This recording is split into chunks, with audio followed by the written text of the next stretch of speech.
všetko dobre vidíte a veríme, že aj počujete, čiže ideme teda tvorba finančného plánu. Uh, Rovnými nohami skočíme do toho, bude tam pomerne dosť asi informácií, uvidíme, že čo všetko sa nám podarí do akého detailu môžeme prejsť. Takže my sme si v tej časti, tej chronológii toho systému práce, sme si prešli prvé obchodné jednanie, analýzu, bolo tam principiálne plánovanie a teraz v podstate ideme do tej tvorby finančného plánu, takého, ako by teda malo vyzerať, alebo respektíve akým spôsobom zostavujem ja. To nemusí byť nutne zase úplne to, čo budete robiť vždy aj vy, avšak kým nevymyslíte niečo lepšie, budeme radi, keď sa budete pridržiavať tohto. A respektíve, samozrejme, ak teda prídete s niečím lepším, tak ja veľmi rád vylepším, novým zmením, doplním. No, čiže ideme do toho prvého, čiže finančný plán, iba také veľmi jednoduchosti za také základy a princípy, že čo to vlastne je a akým spôsobom sú tam nejaké také zákonitosti, toto tvoriť, tak keď sa vás niekto pýta, že čo to je vlastne ten finančný plán, tak by ste teoreticky môžete odpovedať, že je to nejaká cesta k cieľom, ktorý je ušitý na mieru podľa finančných možností toho človeka. A ja som napríklad toto ma inšpirovala moja manželka, inšpiratívna, ako krajšie sako, aj veľmi často to používa aj ona, aj my. Všeobecne, že ako krajšie sako, tak sa šije na mieru ten finančný plán. To, že ten základ alebo tie princípy sú rovnaké, to je síce pravda, ale v konečnom dôsledku sa stále musí vychádzať z toho, že aký ten človek má možnosti, akým spôsobom funguje ten cash flow a všetky tie príjmy, výdavky, či má úver, nemá úver a tak ďalej, je tam kopec takých vecí, ako doteraz pracoval s peniazmi a tak ďalej. Ja som tam dal takých pár takých bodov, to je teda 10 až 15%, to je to, čo sme si hovorili na tom principiálnom plánovaní, že 10 až 15% by malo byť, že na zabezpečenie príjmu, alebo na zabezpečenie príjmu v podstate taká tá prvá pomoc. To znamená, že to je to, čo si pamätáte z kapitálového investičného domčeka, keď sme o tom hovorili, to je ten základ, ktorý musí byť. To znamená, to je zabezpečenie príjmu a dôchodov, lebo to je vlastne príjem v budúcnosti. Hej. A potom je tam nejaký 5%, cca 5%, a plus minus samozrejme vychádza nejaké zabezpečenie majetku, ktoré tento finančný prezent tvorbe finančného plánu, ja som ho tam teraz nedával, žiadny nejaký prepočet poistenia nehnuteľnosti. Ako dá sa to, môže to, keď nám zvýši čas, možno aj pozrieť, ale nemyslím si, že to je také podstatné. Ale keď to tak zrátate, hej, keď 5% je veľa málo, keď rátame nejaký majetok, že väčšina tých ľudí, hej, keď vlastní nejakú výhodňou, vlastní nejakú jedno auta v rodine, ak sú dvaja, majú niekto nejaké do toho majetku, keď dáte možno nejaké cestovné poistenie a tak ďalej, tak možno plus minus tam vyjde, možno to je menej, niečo, možno niektorí viacej a tak ďalej. Hej. Čiže to je také, na čo netreba ale zabúdať. No a potom ten zvyšok, ktorý sa používa buď teda na zvyšné ciele, respektíve znamená cieľe ako typ dovolenka a podobné, ktoré nie sú zahrnuté predtým výdavkom, alebo teda akékoľvek ďalšie iné. A potom sú tam tie zvyšné veci, ktoré sú teda povinné výdaje, respektíve nepovinné. Aj najčastejšie tých nepovinných sa dá najčastejšie ukrajovať pri tej tvorbe finančného plánu, alebo naopak sa dá pridávať na tej strane, na strane tých príjmov. Hej, samozrejme závisí zase od tých možností toho človeka, respektíve to, akým kruhom stojí. Hej, takže v krátkosti toho predstavenia, že teda to si ideme ukázať, že akým spôsobom sa to z tých finančných produktov dá tvoriť. No, to znamená, že keď vieme, čo je finančný plán, tak tu si dajme nejaké, že definovanie klienta, ja som to tak veľmi jednoducho si zadefinoval, hej, že rodinka, máme 30-ročných manžel s príjmom z 1500 IP, keď si nedošiel na to, že môže byť zamestnaný, teda, že nemusí byť zamestnaný, ale môžeme vlastnú osnočku, zarábať 4000, alebo mu to vyhovuje. No dobre, to si robím samozrejme srandu, však sú niektorí tak to je zároveň možno manželka takisto 30 rokov s príjmom 1000. Môže byť plus minus. Stretávate sa s takými nejakými A to, hovorím, že sú to percentuálne veci, to znamená, že keď si človek potom popočíta, že mám klienta, ktorý má 1000, on a manželka má 800, tak to úplne. Mám naopak klienta, ktorý má 3000 a manželka nezarába nič, tak to zase úplne, že neviem sa s tým dopracovať. Majú jedno dieťa, ktoré má 4 roky a majú hypotéku vo výške 150 000. Ale nedával som tam žiadne iné nejaké, že teda auta alebo také ostatné veci. A ani ciele, lebo v tomto prvom rade sa budeme baviť o tých povinných veciach, pri tých na plán. A aj čo sa týka, my v zásade, aj ten finančný plán by mal vyplývať z toho, že ten človek naozaj, hovoríme, údajná analýza, údaj na principiálnom plánovaní. V zásade by sme mali plánovať ciele s tým človekom, ak má zabezpečený ten základ, tú prvú pomoc, to znamená zabezpečený ten príjem komkoľvek, akékoľvek životnej situácii. A na základe toho by sme sa mali potom posúvať ďalej do ďalších záležitostí. Dobre? No, takže to je, čo sa týka toho úvodu. No a poďme na to. Čiže výber produktov, ktoré by teda mali zahrňať, alebo teda, ktoré by mali byť zostavené v tom finančnom pláne. A, tá krátkodobá rezerva, to začneme také veľmi jednoduché, tam sa to ani nie je nejaké úplne odporúčanie na nejaký konkrétny produkt, ale v zásade sme si to asi možno aj povedali, odporúčame najčastejšie sporiace podúčky. To, čo by to malo teda splňať, je viac menej len to, že by to malo byť zadarmo. Ideálne, v ideálnom stave. To znamená, momentálna tá situácia, to sa môže líšiť. Momentálne teda je tak, ako to bolo povedané v principiálnom plánovaní, v podstate by to mala byť tá výška tej krátkodobej rezervy mala tvoriť trojmesačný príjem alebo 6-mesačné výdavky povinné, podľa toho, čo je viac. S tým, že hovorím, mal by to byť teda ideálne produkt, ktorý je bezpoplatkový, lebo teda je to vec, ktorú ten človek proste, väčšina tých produktov mu nezarobí reálne peniaze. Ja vlastne drvivá väčšina, vlastne si nepamätám, aký produkt na rezervu by zarobil peniaze. A tým pádom je fajn, keď sú bezpoplatkové.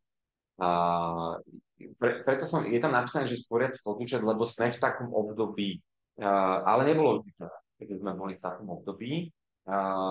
Teraz si trošku to doplním, budem to hovoriť, ale budem to tak asi náhodou. Lebo ideálny stav je v zásade taký, že respektíve v minulosti sa veľmi, veľmi veľa viac používalo, aby sa používalo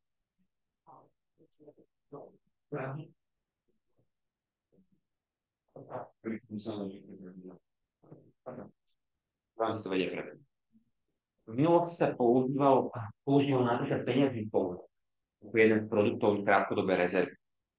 Bolo to preto, lebo tie peňažné fondy mali povedzme 2-3% hodnotu. Prečo sa nepoužívajú, lebo v časoch vysokej, respektíve v časoch nízkej inflácie boli takisto peňažné fondy skoro na nula a tým pádom človek by vlastne mal fond, ktorý by zarábal nula peňazí, aj keď niektoré sú bez poplatku, ale stále je to fond a stále je tam nejaké riziko. Minimálne, ale je tam nejaké. Na čo by to mal, keď v Slovensku ešte má nulové riziko a aj tak nula zhodnotenie. No ale 0,3 alebo koľko majú tie spojenci, ktoré budú. Ale v minulosti to nebolo a za 2-3% sa to oplatilo. A tým pádom sa potom napríklad riešil, sa s ľuďmi alebo klientami presmerovali plánu. To znamená, dnes to vyzerá tak, človek má nejaký príjem, alebo tak, ako sa aj s tým človekom začína.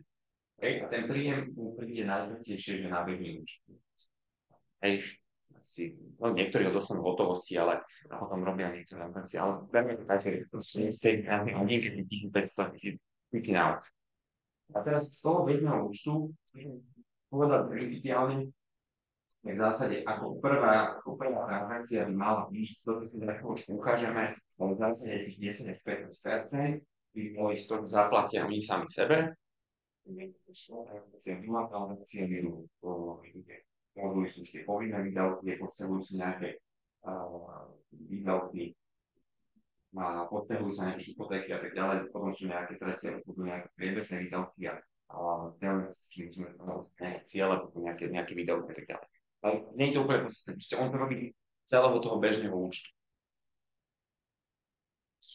Samozrejme ešte teda v rámci toho bežného účtu má tu nejaký sporiaci účet, ktorý má v tomto prípade tá rodinka, ktorá má 2500 eur dokopy príjem, má tam nejaké, povedzme, tú hypotéku, nejaké povinné veci, povedzme 1500 eur povinné výdavky, tak nejakých 6-7 tisíc, koľko by to vyšlo, by mali na tom sporiacom podúčtu.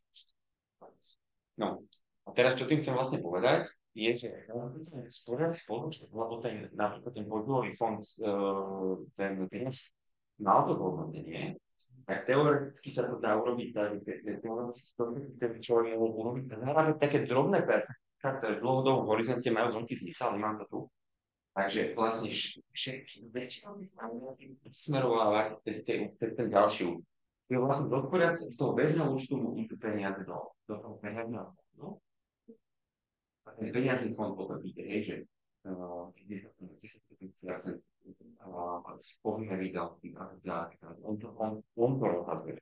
Lebo ten človek v podstate, poviem príklad, že nechá si eur na účte, 2000 eur ide do toho fondu a tom 2000 eur, ktoré tam príde, zarobí možno 2% ročne, ale to sú nejaké percentičky mesačne, ktoré mu potom generuje zložené úročenie a funguje to. A zrazu proti sa mu naakumuluje rezerva aj sama odsek. A on môže investovať viac. Možno sa k tomu dostaneme, ja som to spomenul len kvôli tomu, lebo momentálne žijeme teda časy, keď nám toto nemá význam robiť, lebo nič nám to nezajáva. Tie percentička navyše.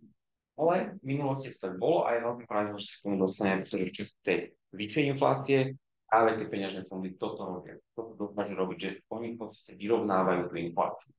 Znamená, že alebo vyrovnávajú niečo možno infláciou, ale v konečnom dôsledku stále sú lepšie ako tie sporiace podúčty banky.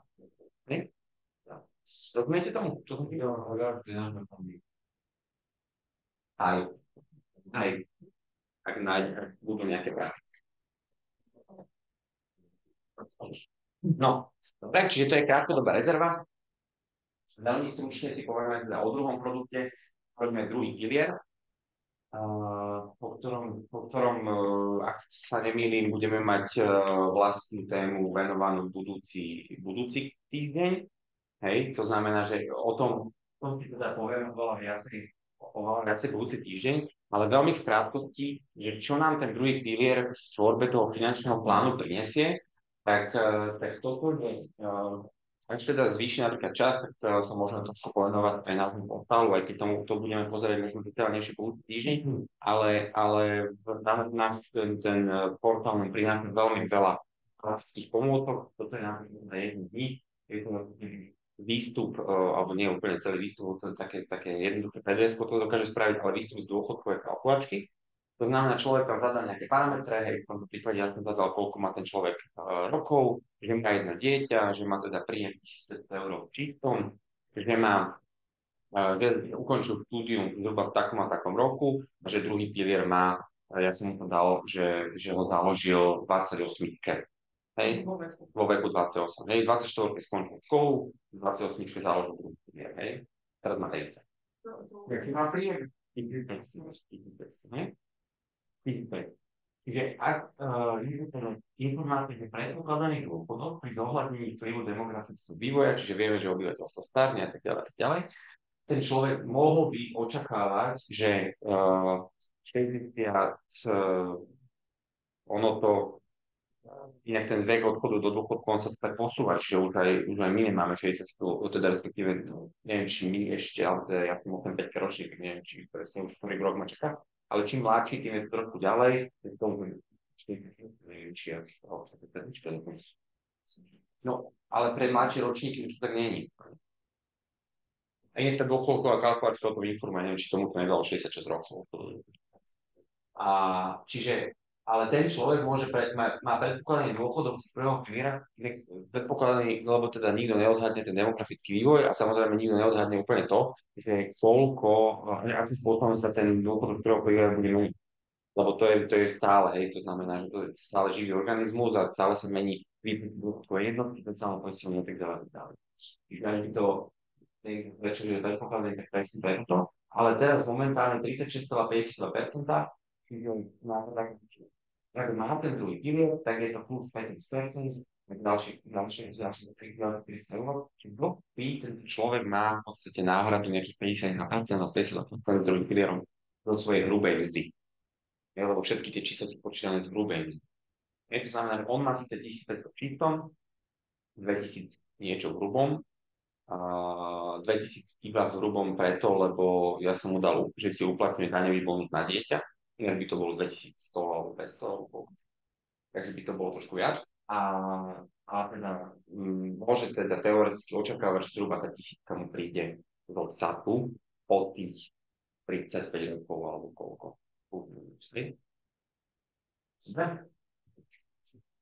Teoreticky by toto sa dalo povedať aj to, že teraz niekto povie, že dobrá, ale to bude 35 rokov. Tak ono to je samozrejme vyjadrené v dnešných cenách a v dnešných peniazoch. A asi ste teda počuli terminus technicus, že valorizácia, to znamená, že to je vlastne ako keby navyšovanie dôchodkov v novom čase. Valorizácia dôchodkov je to navyšovanie alebo zohľadňovanie inflácie v asi tých dôchodkov.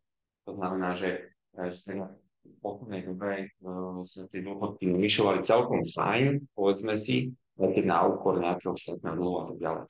No, každopádne teda Tomu, čo veľmi veľa hovorí, zároveň pak je to, že príjmy sa nevalorizujú taký výške, keď je inflácia. No, my sme zase mohli trošku akože možno diskutovať, či áno, nie, ale či sa. No kde? Všeobecne nie. No. Všeobecne nie, aj keď ja čo sa rozprávam s ľuďmi, a teda neviem, úplnú tú štatistiku nemám, neviem o nej, tak veľakrát sa stane, že čo všetko zahrňa do valorizácie. Lebo napríklad, lebo preto iba sa to tak pýtam, že mám niekoľko ľudí takých príkladov, že tí ľudia aj v čase nulovej inflácie predsa len hodnotili, že sú možno prínosnejší pre svojho zamestnávateľa a boli si vypýtať vyšší príjem a dostali. No. Aj keď by ho teoreticky dostať nemali, lebo robia tú istú robotu za rovnaký pracovný čas a náklady nič sa nezvyšuje. No. Tak ale dostali vyšší príjem. Hej? Teraz keď je povedzme za minulý rok 15% inflácia, zdvihol sa im príjem a veľa ľudí poznám, ktorým sa naozaj zdvihol príjem, sa im zdvihol možno o 10%, nie o 11%. Ale v časoch, keď bola nulová, sa im aj tak zdvihol. Čiže potom je to rast, alebo nie je to rast, je to, že štatisticky možno vidieť, že nenavyšujú sa tie príjmy tak, ako bola, alebo bude inflácia, alebo je teraz momentálne. Ale celkovo, že veľa ľudí sa navyšuje. No, ono to vždycky dobieha. Ono to vždycky, nikdy to nepredbieha, teda nikdy. No keď príde ten človek, ten zamestnávateľ vypísať v nulovej inflácii, tak áno, predbieha. Ale väčšinou to sa nedieje. To sa nedieje väčšinou, to znamená, že väčšinou to dobieha. Všetko vlastne väčšinou dobieha. Reaguje na to, čo sa deje nejakým obchodom. Hej. Ale my sme teda byť aj toto, s tým dôchodkom aj takto znova za tých 34 rokov, či koľko to vyšlo, to je na dnešné, ale pamätáte, by zajtra bol dôchodca? Alebo keď naozaj pokiaľ bude dôchodca za tých 30 rokov? Keby bol zajtra dôchodca, tak to je tento predpokladný dôchodok podľa dnešných pravidel výpočtu. Ten by bol ešte o niečo vyšší. No, čiže toto je naozaj, keď sa počkáme 30 rokov, tak toto by malo na Je to relatívne fajn, ale tam sa stále bavíme o tom, a teda ja som ten varovný projekt vyhal už predtým, bavíme o tom, že ten človek v podstate 30 rokov, aj ten výpočet tej dôchodkovej jednotky je trošku zložitý a my tu tam napíšeme, že on má príjem 1500 eur, alebo my nevieme povedať, že on bude mať od 30 do 40 1500, potom budeme od 40 do 50 budeme možno 1000, ale od 50 do 60 už budeme mať možno iba 8. Lebo teoreticky toto je zase jeden problém, o ktorom asi nikoho ešte ani nepočul hovoriť, ale fakt, že som nikoho nepočul hovoriť, dokonca som ho ani sa na ním až tak nezamýšľal, ale teraz už mi prišiel, že najväčší vplyv na výpočet dôchodkovej jednotky dôchodcu má jeho príjem v posledných rokoch posledných 10 rokov aktívneho života. Lenže nevždy je najvyšší. Hej? Čo znamená, že má najvyšší? Má najvyššiu váhu v tom výpočte. On sa zohľadňuje v celom obdobie. Sa ráta z posledných 10 rokov. Áno, ale teraz je to také, že ono sa to ráta aj áno, ale najväčšiu váhu má stále tých posledných 10 rokov. No, že keby sme dali, že priemer, že človek má priemer, ja teraz neviem úplne presne ten výpočet, lebo tam tie váhy sú rôzne, tých niektorých 10-ročných, ale povedzme, že človek má 55 priemer 1000, po 55 má priemer 1500, tak to bude bližšie k tému 1500. Ako 2000. A potom má väčšiu váhu. Hej, ten vážený priemer, neviem, či je to slovo, to znamená, tam hej, poviem, nie je to presne to percent. Ale vážený priemer znamená to, že keď mám napríklad od 30 do 40 povedzme rokov, mám 2000 eur, ale tá váha v tom priemerovaní je iba 25%, potom je to 70%, z 1500, tak sa to proste blíži viac tým 70%. To je korekt, keď ja rozmýšľam na tom, že som povedal tam dvorec, tak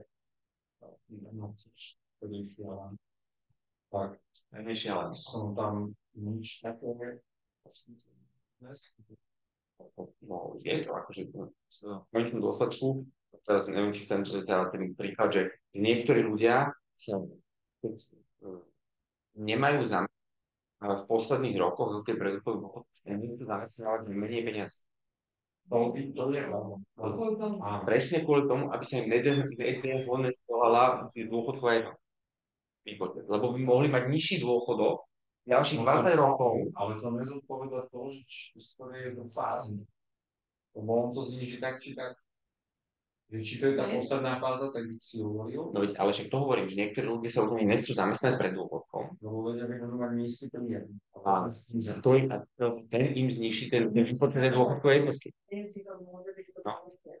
To nevieme vlastne povedať. Áno. Ak by to bolo, tak ja som to neurobila. No, ale dobre, poďme teda ďalej. Čiže to znamená, toto je vlastne efekt nejakého druhého piliera. Čiže vidíte, že proste asi ten nejaký mysl má. Druhá vec je, že tie peniaze, ktoré ten človek v tom druhom pilieri má, sú jeho a to ďalej. Ale to si povieme na všetko na budúci. Čiže to je vlastne druhý krok. Ako sociálna policia je v totálnom mínuse, tak sa vlastne nikto nič negarantuje. Aj prvý a druhý pilier je garantovaný No, áno.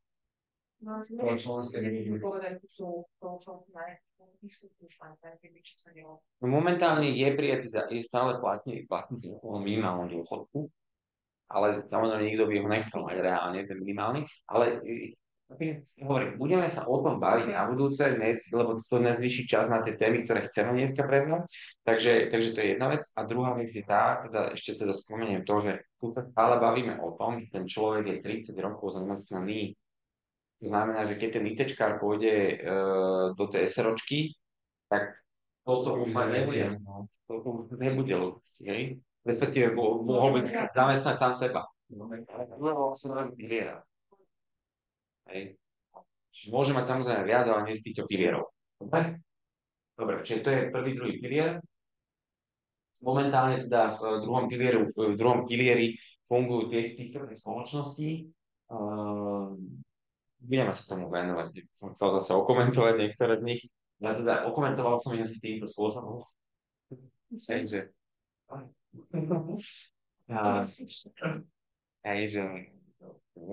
aj s tým, čo napríklad toho NNK tam, lebo teda respektíve, oni sú veľmi vyrovnaní z spoločnosti, naozaj, že majú predefinované investičné stratégie a tak ďalej, vlastne všetky investujú do indexových fondov, veľmi málo sa odlišujú. Avšak pre nás je trošku nepraktické dve veci v tých spoločnostiach, naozaj poviem tak, ako to je. Čo sa týka tej kooperatívy, tak jednak kúpila začiatkom roka 365, tým pádom akože vstúpila na trh, ktorý oni nepoznajú. Uvidíme teda, akým spôsobom sa to bude vyvíjať a hlavne teda celá ako nejaká finančná skupina nemajú až takú dobrú povedť a zároveň majú na nich svoj podiel. To znamená, že tam v zásade není ani nejaký možno dôvod, prečo sa na tým zamýšľať. Čo sa týka toho NNK, nemá zase Enenko nemá konkurenčnú výhodu a zároveň Enenko teda vlastní pre nás je to nepraktická vec, možno vlastní inú maklerskú spoločnosť. Hej, čiže tam je trošku taký nejaký, mohlo by prísť nejakému stretu záujmov, ale máže niekomu sympatická oranžová, rozhodne klienti nepuspojí. Lebo teda rovnaké poplatkov sú rovnakí, majú rovnaké tie podkladové aktíva, čo sa týka investovania a tak ďalej. Tak ďalej. To. Vlastní. En vlastní tým popárom. Tým popárom. Hej, to je ďaleko len. Pozerám sa, doberiem okuliare a pozerám Allianz, VUB General Unica. Modrá je dobrá. Taká je zelenou, červená je to. Dobre, to bola druhá, poďme na tretiu. Tretiu máme teda život, respektíve životné poistenie, tak ako sme si to hovorili teda v principiálnom plánovaní, to znamená, že teda tretia má kryť tie hlavné rizika. No a teraz ja som si tu dovolil takýto malý prepočtík, aby ste teda videli konkrétne. Nebudem sa teda opakovať, lebo si to viete pozrieť, že čo to všetko príde a tak ďalej. Skôr mi ide o to naozaj na to konkrétne riešenie. Nie, že by sme spolupracovali iba s MetLifeom, ale s nejakého partnera, to chceme predsa prepočítať. S mimochodom, čo sa týka mňa, tak ja vždy robím porovnávanie niektorých spoločností, hlavne MetLife generáli, asi toto, ale väčšinou do toho komponujeme Allianz Uniku, respektíve niekedy ČSV, a závisí trošičku od nastavenia tých zmluv. Ale každopádne, toto vidíte, že toto je v podstate nastavenie, ktoré by títo klienti mohli mať. Veľmi kladený dôraz na hypotéku, lebo teda je to ich majoritný záväzok, a tým pádom, aby boli, čo sa týka týchto udalostí, hlavne vykrývaní. Ja som to navrhoval tak, teda, že iba čiastočne to je, aby to nebolo komplikované, tak je to vidieť, čiže sú tam dvaja na tej zmluve, je tam teda muž, žena, dieťa, teda traja, pardon, s tým, že teda je to vlastne muž poistený na 15 000 v prípade smrti s konstantnou sumou, 30 000 lineárne klesajúcou sumou, ako som uvedol, keď tam sa rozdeľujú aj tie roky. To znamená, že on na 35 rokov vyberá odchodu do dôchodu, poistnú sumu, na smrť konstantnú 30 rokov k úveru. To znamená, že tak, bude sa splácať úver, tak bude klesať. Princípom nastavenia tej smrti je asi taký, že je tam, aby som to zhrnul, tak v úverovej asistencii má nastavených 50 000. To znamená, že keď rátam 50, 30 a 15, je to 95 000, keďže jeho príjem z rodiny tvorí 3 pätiny, 100 versus 1000, tak má 3 pätiny zodpovednosť ako keby za úver. Toto je vec, ktorú si zase treba možno odkomunikovať. Niekto chce, aby bol proste napríklad, že muž poistený naplno, alebo obidvaja boli poistení naplno a tak ďalej. Tak ja to hovorím, že ten finančný plán je individuálny, to znamená, že toto je v zásade len aby ste možno videli, akým spôsobom to dá. Ale v konečnom dôsledku, ak po tej debate s tými ľuďmi vy vyhodnotíte, že oni proste chcú byť poistení na 150 000 obidvaja, zase budú musieť akceptovať možno potenciálne trošku vyššiu sumu, ale môžu byť.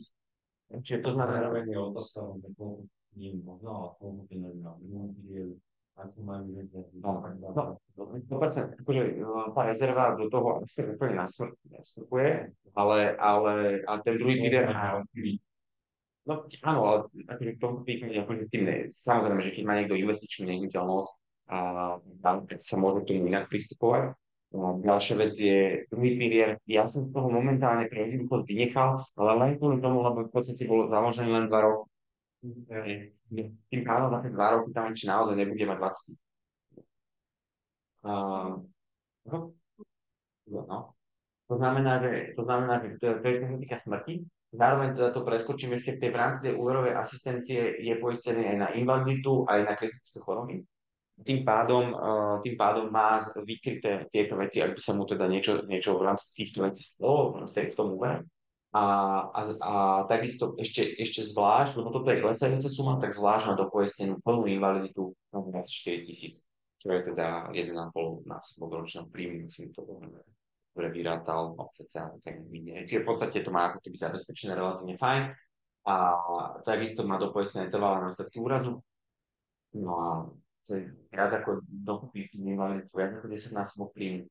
A spokojnosť duši sme tam dali aj zlomený tu paleniny, aby keď si zlomil ručičku, aby dostal 300 euríček. To bol príklad, To bol príklad, samozrejme. Ale prežije z toho pomedzi, ak si vieš, keby aj nedostal. No, samozrejme, že zase, akože čo sa týka toho nastavenia, toto je jednoduchší model v tom smere, že ten človek je zamestnaný, teoreticky energie zamestnaný a sú za ním riadne platené odvody, teoreticky, nie teoreticky, ale prakticky, on keď nastane zlomenie napríklad mesiac po PR, že on v konečnom dôsledku dostane kompenzáciu od zamestnávateľa alebo sociálneho poisťovne. Aj keď penka je horšia ako dovolenka, či ako dovolenka, hej. Ale stále niečo dostane, hej, že stále to není, že zostane doma a nula.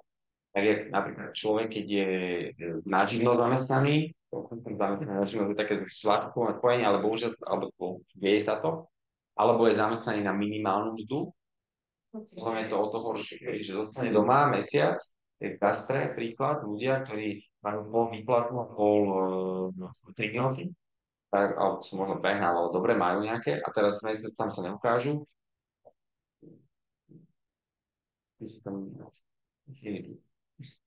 hej, čiže tým bolo horšie. Alebo samozrejme, že keď ten človek je podnikateľ, tak zase to inak točí. No, ten druhý poistený, respektíve tá žena, tak takisto trvala následky, takisto zlomený popálenivý, len tie trvalé následky sú trošku nižšie, takisto invaliditu, tú plnú invaliditu, materskú nižšiu a úverovú asistenciu, tým, že to bolo prispôsobené už tam, tie majú to som na jednu smrť skončil sumou, pretože tie vlastne musím poistené vyššie 5000, čo je tam keby dve tretiny toho záväzku. No a chceli teda, respektíve zabezpečenie aj dieťaťa,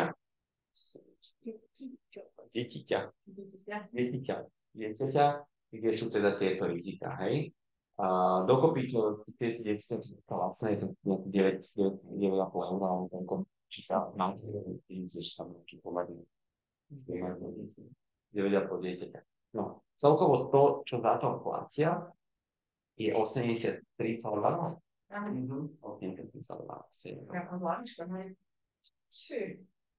My sme prikopili.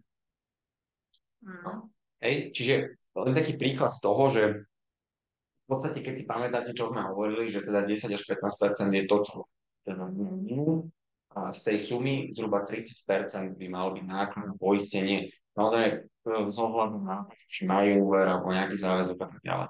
Teraz keď si vyrátame, že tí ľudia zarábajú 2500 eur teda mesačne dokopy dohromady, 10% z toho je 250 eur, 3% z toho by bolo 75, čiže možno sme 75, čiže to znamená tých 3,3%. Dobre hovorím, teda 30% z toho z tých nie 3%. 30% z tých 250 sme 75, čiže možno to je 33%. No, 8 eur je tým navyše, hej. Alebo respektíve, bavíme sa o zabezpečení 250. No, Nie, to je presne. to je ešte v rámci štatistické odchylky. Čiže aj s úverom. No, hej, čiže takto. Čiže to je tomu nejaká otázka? Niečo je to vlastnejšie, ako aj poistenie. Sú tam tie životy, čiže toto je veľký rozdiel. No hlavne to majú našľahané v tom, že tam majú tie kritiky a invalidu, to je veľký rozdiel. Našlapané, jak sú to ruka. Našľahané. No to je horšie, keď si zlomí niekto malíček alebo sa búra na na polobežke a mal tam akože tieto krastičky, ale to je nejaký môj kodenie, akože mohli by musím, ale viete, mohli sa to na toto a tak. To vieš, že človek prežije po mesiaci, Ešte teda v rámci benefitov, sú ešte tie benefity, čo by teraz v rámci získal toho, ale to tam vôbec momentálne nerátajme, hej, to je teraz, hej. No. Čiže to je teda časť toho zabezpečenia. Poďme na tú štvorku, to je teda časť investovania. A ja som tuto napísal, že o to vlastne v tom investovaní pôjde. To znamená, že to budovanie majetku. Že teda zabezpečenie pasívneho príjmu, to znamená renty, No keďže z prvého a druhého piliera môžeme očakávať taký dôchodok, že budú potrebovať oni cca 750 eur mesačne ešte viac, aby si zabezpečili 100% príjem počas toho pasívneho života. No, poplatok. Ja som tak ešte nemala. Tak. No, No dobre, ale tu sa bavíme, že oni to dokopy. Hej, že to je spoločné, hej. To znamená, lebo tak ja som povedal, že jak ste uvideli ten príklad toho druhého, respektíve výstupu z tej dôchodkovej kalkulačky, tam je nejaký, on mal nejakých 1000. Znamená, koľko tam bolo, to znamená, že jemu chýba cca 480 eur do 1500, tak u nej to vyšlo tak, že jej chýbalo zhruba 280 do 1000. Hej, to znamená, že ona by mohla očakávať ten dôchodok niekde na úrovni 700 dáčo eur. A to znamená, že 280 plus 480 je 760, ja som to zaokrúhlil na 750, tým pádom pre jednoduchosť výpočtu, tým pádom oni potrebujú zhruba majetok vo výške 150 000, aby dokázali mať tú rentu 750 eur mesačne. No, tuto som mám na taký jeden príklad. Keby sme dodržali to, čo sme povedali, že tí ľudia vyložia 10%, to znamená, vydajú 10%, 250 eur bokom, a z toho tých 83 eur použijú na to životné poistenie, tak im zostáva 167 eur. Dobre som povedal. Len príklad, hej. 167 eur.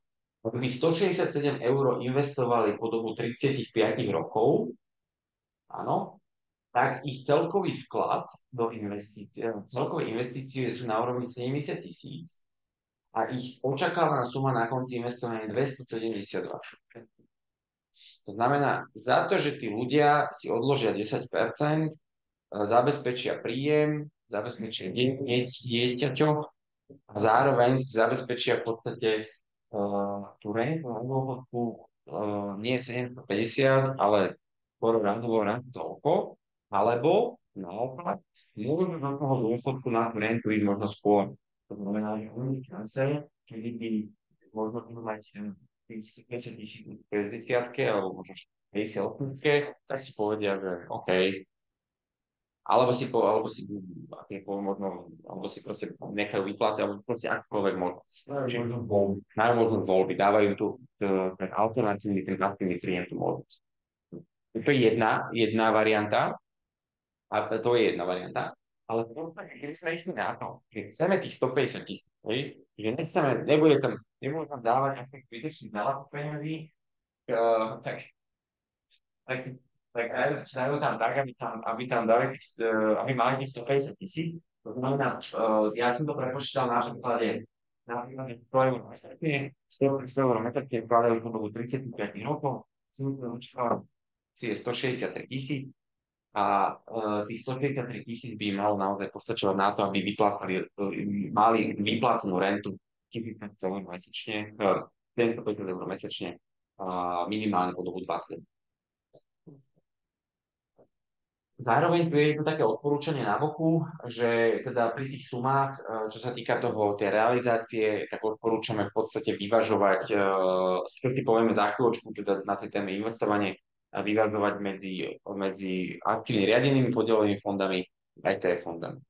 To znamená, že kľudne v tomto prípade, keď sa bavíme o 100 mesačne, tak môže ísť 50 do jedného účtu, 50 na druhého mesačne. Hej, výborne. Dobre. Hovorím, o tom sa kľudne môžeme pobaviť Takže to znamená, že v zásade za nejakých 183 eur, čo je teda nejakých 7% alebo koľko, z toho ich príjmu, to takýmto spôsobom dokážu krásne povykrývať. No a keďže im teda ešte niečo zostane, a keďže sme sa bavili, že 10-15%, inak takto, zase na druhú stranu, aby som doplnil jednu dôležitú informáciu, že ono by to zase nemalo vyzerať tak, že teraz my sa stretneme s niekým a teraz povieme, že principiálne, že teraz mali by ste odkladať 10% a povieme, že 250 eur aj v takejto rodinke a oni povedia, že OK, že tak dáva im to zmysel, to je OK. A my to povedeme, že stačí vám len 7, tak je to v pohode, že na čo. Ten zvyšok míňajte. Ono v zásade v investovaní platí taká vec, že alebo teda, jak som to povedal, že investujte koľko môžete. A ešte viac, ideálne. Hej? Lebo keď sa zase bavíme o tom, samozrejme, že už keby niekto dával, že 50% zo svojho príjmu do toho investovania, no tak už mohol by si tie peniaze zase užiť. Lebo zase na druhú stranu, ono to celé by malo dávať nejaký zmysel, to znamená, že on by si mal aj dopriať. Lebo keď si nedopraje, minule som sa stretol s jedným chalaniskom, ktorý to akože chcel vyslovene preháňať, ale chcel to preháňať 10 rokov. S tým účelom naozaj, aby po tých 10 rokoch prestal povedzme investovať, počkal ešte 5, 7, 8 rokov a už potom mal naozaj ten pasívny príjem. Lebo on tam chcel dávať 800 eur mesačne. No, čiže aj... Ako? Nie, že je to cesta, že hovorím, že je to individuálne, to je najmä ten finančný plán, neviem, že to je vôbec, nehovorím, jasne, že to môže byť, len hovorím, že toto je keby štandardný príklad štandardného človeka, nazvime to, ktorý každý si teraz stiahne opasok a mne vôbec nevadí, že ja nebudem nikam chodiť, ani večer pomaly na figo, ja budem všetko investovať. Nie je to pre každého. Ale kto chce viac, môže viac. No. A on v konečnom dôsledku zase ešte jedna vec, čo aj náš finančný analytik Majobulík hovorí, že ono je to vždy lepšie, keď človek začína s väčšou sumou. Lebo môžu si možno v budúcnosti dovoliť aj prázdniny, že možno niekedy vypustiť, alebo naopak, čo som si povedal, teraz mi to vypadlo, vždy je lepšie, keď začne ako keby s väčšou sumou. No, áno. Akože koľko možno. Áno. Nechcete si tak zjem. Ja áno, lebo využíva to najpodstatnejšie investovanie, to je čas. To je čas, hej, že proste jednoducho on keď rýchlo rozbehne to investovanie, má dostatočne času, tak je toto najefektívnejšie. Budeme o tom rozprávať, ale ešte jednu vec, teraz neviem, s kým sme o tom presne hovorili. Tak myslím, že teraz vlastne pán z Arcu spomínal ten spotu, že napríklad je úplne bežne generačné rodičia to zakladajú deťom a oni v podstate nebudú, že oni budú 45 rokov. To proste to sú také časy, kde si držíme potom, že áno. Takže 3% im stačia, ale 60 rokov. Ale tam to aj do toho, že to bolo také cieľa, čo by vám nedeve, čo by spolu na to je výborné. Dobre, čiže to je typická o tom budovanie majetku cieľom teda zabezpečenie príjmu dlhodobého zabezpečenia príjmu. No a potom, ja som ešte teda dal, ak som povedal, že teda nech sa to teda využije možno na maximum, tak som sem doplnil ešte také dva ciele, ktoré by teoreticky mohol ten človek riešiť. To je splatenie hypotéky a zabezpečenie detí. Takisto kalkulačku, ktoré máte na portáliku, si viete dať presne takúto že navolíte splátky a tak ďalej. Ja som ti dal takýto príklad, jak som vám povedal, že 150 000 ten človek zobral úver, 3,49 zobral to minulý rok, alebo 3,49, no, 3,49%, 30-ročná splatnosť, to znamená, jeho splátka na úver je nejakých 673 eur necelých, hej. Oni teda títo vlkovia, keby naozaj, že 15% neminuli z toho príjmu, to znamená, dostávame sa na sumu 325 eur, 375 eur, 375 eur, tak keby sme teda odrátavali, teda môžeme to narátať opačne, to znamená 83 eur máme to zabezpečenie, 100 eur je investovanie dlhodobé zabezpečenie príjmu, 100 eur je po tej hypotéke, to je 283 a plus 67 ešte som im dal pre tie deti, tak to je dokopy 350, čiže ešte vydelám 25 eur nechal, že môžete aj do kina raz mesačne. Trojčlenná rodina v kine značnosť je aj viac, ako platia na eur. No, dobre, ale každopádne 150 000 eur, splátka 673 eur, oni teda 100 eur mesačne dávajú k tej hypotéke, cieľom teda, že na tom niečo možno usporia.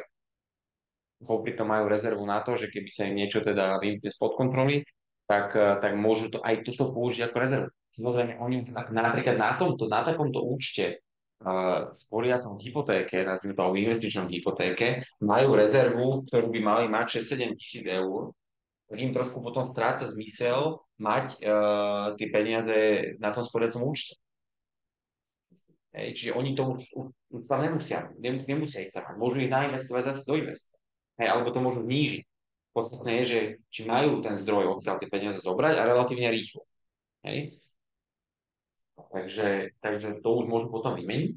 No a toto je nejaký výsledok, hej, že oni keď by teda takto začali, tak v zásade vidíte, že v 22. roku, inak takýto grafik máme pekne na portáli, tam krásne vykresli, sa nemusíte tak starať. 20, no, strašné. V 22. roku. V 22. roku sa, teda respektíve, on sa to pretne. On sa to pretne medzi 22. rokom. No, ono sa to pretne pred 22. rokom a keby ste narátali všetky tie sumy, ktoré tu máte spomenuté, čiže koľko tam je splatená, koľko sú tam nesplatená istina, koľko sú nejaké úspory, koľko ten človek sa zaplatil do tých hypoték a tak ďalej, tak zistíte, tak dojdete k tomu, že pôvodné preplatenie tej hypotéky, keby ste si dali, to čo sme si ukazovali minulé, ako vypočuje preplatenie, vy máte splátku 672,73 eur krát 12,30, vidí vám suma 242 000, odrátate 150 000, čo je výška úveru a zistíte, že ten úver by sa preplatil 92 183 eur. Hej. No a keby oni teda tú stovku mesačne popri tom dali a vy vypočítate náklady toho splatenia v 22. roku, to znamená, zarátate, čo do toho ten človek dá, čo z toho dostane, zistíte, že preplatí na 51 000. To znamená, úspora s takým produktom je 40 000 eur aj 650. 40 000 eur, 40 605 eur. Predčasne nie, ale ako sa vypíše preplatenie. Tak. No, hej. No. Inak, kde to je napovedané? finančný plán kalkulačky. A vo finančnom pláne kalkulačka je 5 alebo 6 záložiek a tam je tam aj dôchodok, je tam aj zhodnocovanie peniazy, cieľová suma a jedno je úver. Takže takouto jednoduchou srandou, teda ten človek, to, čo som vám ukazoval predtým, tú budovu, či ten domček, s tými výhodami, ak si pamätáte, tak to je presne tá realizácia toho. Hej, ten človek vlastne ušetrí, 40 000 není až tak úplne málo, pre koho možno, ale teda není. Zároveň teda má tú rezervu popri tom, to znamená, že má kam siahnuť a zároveň teda spláca to 8 rokov menej. Aj keď to je samozrejme vždy úplne otázka, hej, že keď po 20 rokoch bola by to 3% inflácia a po 20 rokoch je myslím, že okolo nejakých 40% budne z peňazí, 3% inflácii, tak nejak, tak vlastne namiesto 670 to bude splátka, ako keby v tom nominále zostane 670, ale akože reálna hodnota tých peňazí bude o 40% menej. Takže otázka je, že či ich to bude ešte zaťažovať, či to ešte vôbec musia vyplatiť. Lebo tie peniaze v tom 22. roku, ktoré majú necelých 60 000, do budúcna bude generovať oveľa viac, ako budú oni trať na to úver. Ale to už je potom otázka na to, keď zase majú možnosti. Zase majú Môžu to vyplatiť, ak minúty. Ja to tam ďalší 5 na to je to, že proste keď môžu, tak nech investujú viac. No a toto je v podstate príklad zabezpečenia detí, to znamená, že oni tých 67 eur na 20 rokov použijú pre to dieťatko, okrem toho, že teda tu dávajú tých 9 eur, mu platia to poistenie v rámci toho rodinného, tak tu majú takú, že teda na, povedzme, začínajú, keď má 4 roky, takže 24 po vysokej škole mám prichystať nejakých 35 000. Alebo môžu toho financiu vysokú školu popri tom. Ale v zásade myslím, že každý rodič by sa celkom potešil, keby mal proste prichystané, že páči sa, alebo respektíve možno nie páči sa, ale možno teda taká, že poďme, tu máš 30 000, ale keď sa tam necháš ďalších 20 rokov, tak z toho budeme 150. Alebo neviem, ako sú, hej. Si ber. No. Síce 9 z 10 si vybere tých 30 dneska, ale to už je zase, to už je druhá. Taká. Potom treba prísť na finančnú gramotnosť. Si zahrať deti. Dobre? To má na Čiže to je čo sa týka tohto. No a tu sa dostávame v podstate do finále, to znamená, že to už je vlastne iba taký odkaz, že ja som všetky tie informácie vytiahol z nášho portálu. To znamená, že človek, keď sa s ním naučí trošičku pracovať, tak vidíte, že asi celkom zaujímavé informácie sa tam dajú získať. A ktoré som si ja tiež nestiahol, že od hocikadiaľ, alebo že by som to ťukal do Google zrovna, že počúvaj Google, jak ja mám vyplatiť predčasný hypoték. Možno by to tam našiel, ale možno, ale ťažko povedať na presne, čo by som to dozvedel. Samozrejme, že kto vám pomôže, tak je to väčšinou vždy sme ochotní pomôcť, poradiť, zoporiť, usmerniť, proste odovzdať tú skúsenosť, tú informáciu navzájom, teda súžovým starým, súžovým mladším. Naopak takisto, pretože zase podľa mňa platí to, že treba ísť dobou. To znamená, že keď sa vyskytne niečo, keď proste nejaká novinka alebo niečo, čo proste funguje nejakým spôsobom, tak to treba vidieť a tým pádom sa zase veci vedia zefektívňovať a sa hovoriť, že je to aktuálne. Takže tak. No. 55 minút. Poplatky? Všetko? Jasné, jednoduché, praktické, cítim sa odborne. Ďakujem vám teda krásne za pozornosť v tejto chvíli a dáme si 10